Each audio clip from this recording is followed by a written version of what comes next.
Salut à toi, j'espère que tu vas bien. C'est Herman, on est sur Un jour un métier. Ici, on parle d'orientation, de reconversion, de digital et encore bien d'autres choses qui sont liées à l'écosystème de l'orientation et de la jeunesse en général. Alors, suite à de nombreuses questions de pas mal d'internautes, je me suis décidé enfin à faire cette petite vidéo, n'est-ce pas, qui retrace un peu mon parcours et qui donne les raisons pour lesquelles en fait je me suis lancé dans cette aventure.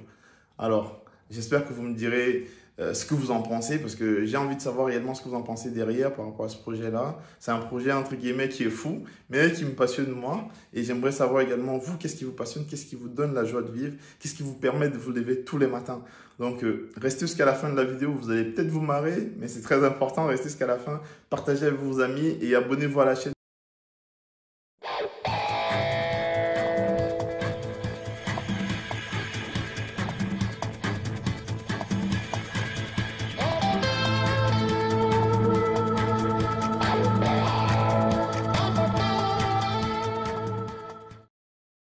Alors, mon projet consiste en quoi? C'est un projet qui consiste à accompagner tous les jeunes dans leur processus d'orientation ou de réorientation professionnelle. En effet, j'ai constaté un gros déclin dans cet écosystème-là parce qu'il y a pas mal de gens qui se retrouvent très mal orientés ou pas du tout orientés et qui vont faire des choix, n'est-ce pas, qui sont regrettables dans les années à venir. Donc, mon but aujourd'hui, en fait, c'est de pouvoir accompagner toutes ces personnes-là dans leur processus d'orientation et de réorientation, tout simplement.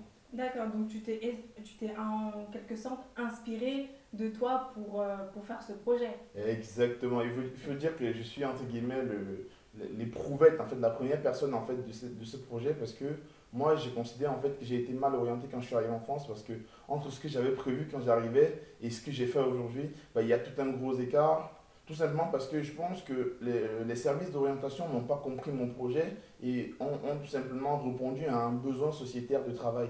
Or, je pense que tout ce qui est milieu orienté, tout ce qui est lié à l'orientation, en fait, doit être fait en fonction des passions de la personne, du profil de la personne et des adaptations entre la personne et les besoins sociaux et non uniquement des besoins de travail de la société. Alors nous, ce qu'on veut savoir, c'est ton parcours professionnel et les changements que tu as pu effectuer pour être apte justement et opérationnel pour commencer ce projet.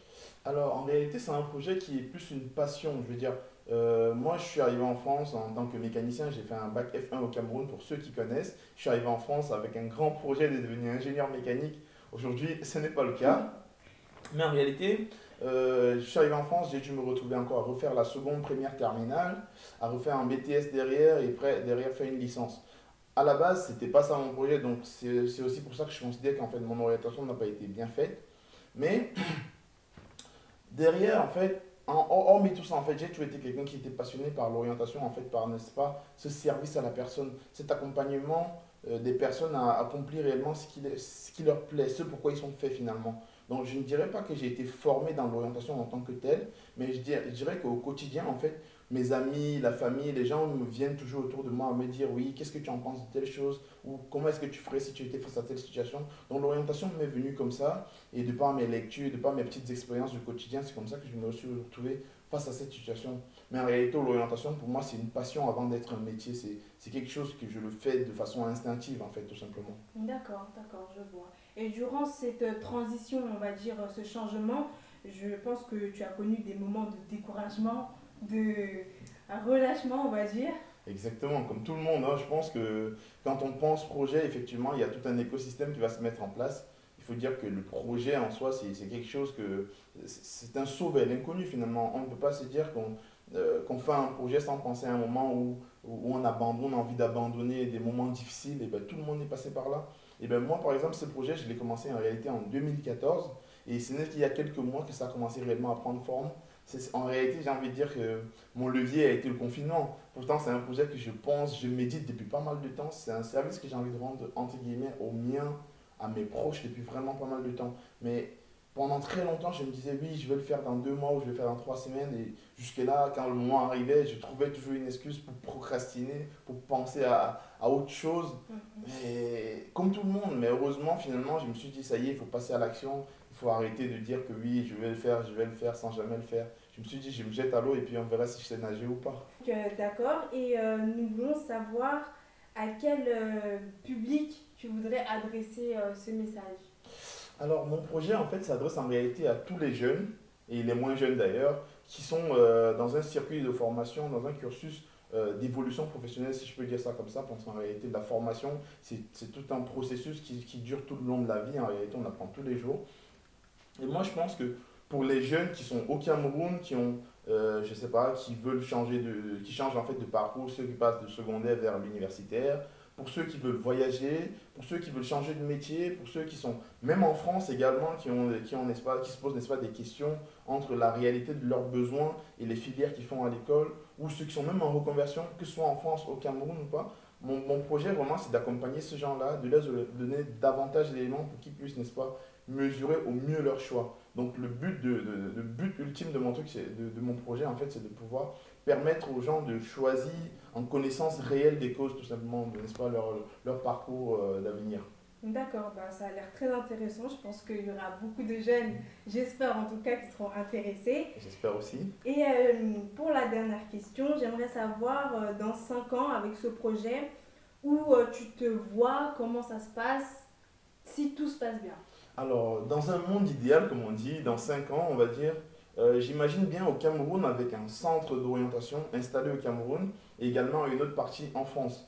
Alors, comment j'explique cela? C'est-à-dire, au Cameroun, en fait, ça va être un centre directement affilié aux écoles qui va, n'est-ce pas, intervenir dans les différentes écoles pour accompagner les jeunes, pour leur donner le maximum d'informations sur les filières existantes, les métiers, comment y accéder, leur aider dans leur processus d'orientation, pour les aider, n'est-ce pas, à aller vers les métiers qui leur correspondent le mieux et non le métier qui ira servir à la famille, comme on le voit aujourd'hui, ou encore à je ne sais trop quoi. Et en France, dans un deuxième volet, en fait, c'est d'aider à orienter notamment les gens de la diaspora qui viennent d'arriver, parce que parfois, quand on voyage, on a des rêves très utopiques qui n'ont rien à voir à la réalité. Donc, le but, c'est d'accompagner ces jeunes-là. De nous remettre sur terre. Exactement, de remettre non seulement les gens sur terre, mais les aider également à choisir les métiers en fonction de leur projet. Parce que si on a pour projet d'étudier en France et de rentrer au Cameroun, on ne va pas forcément faire la même filière que quelqu'un qui est venu en France pour y rester. Donc il y a tout un écosystème à prendre en compte et tout un tas de passions à mettre également en adéquation. On va vraiment adapter l'orientation au profil, entre guillemets. On va être individualiste dans notre travail. Donc on va dire que dans 5 ans, j'imagine un peu ça comme ça. Mais bon, la réalité est parfois un peu différente de cela. Donc on espère bien arriver à ces résultats-là. Mais bon, on verra bien ce que nous dira l'avenir. Alors voilà, cette vidéo touche à sa fin. Un petit mot pour la fin? Alors pour la fin, comme ça, je dirais que j'ai fait un constat notamment tout dernièrement, c'est que la société, que ce soit en Afrique ou en Europe, essentiellement base son orientation sur les besoins locaux. Ça veut dire quoi? Qu'on n'oriente pas la jeunesse en fonction de ce qu'elle aime ou de ce qu'elle a envie de faire ou de ce qui la passionne, mais en fonction de la collectivité. C'est-à-dire, on va orienter des gens vers des métiers qui recrutent dans le secteur. Or, parfois, on recrute dans des métiers alors que ce n'est pas le métier qui est fait pour les gens. Du coup, on se retrouve face à des cas de figure qui sont vraiment, entre guillemets, désastreux avec des reconversions très très rapides. Des gens qui vont finir leurs études et directement vont changer de métier. Moi, face à cela, je pense que je me donne pour objectif absolu de pouvoir résoudre ce genre de cas de figure, d'amener les gens vraiment vers des métiers qui les passionnent. Maintenant, si jamais vous êtes intéressé par mon projet, si jamais ça vous intéresse ou si jamais vous êtes dans un cas de figure où vous vous questionnez encore sur votre avenir, sur vos projets et tout, n'hésitez pas à me suivre sur les différents réseaux sociaux qui apparaîtront dans la bio si je dis pas n'importe quoi. Oui, Voilà, n'hésitez pas à me contacter là, que ce soit sur YouTube parce que je mets pas mal de contenu sur YouTube ou sur Instagram ou même sur Facebook, je vous répondrai au plus tôt, tout simplement. Donc, c'était Herman.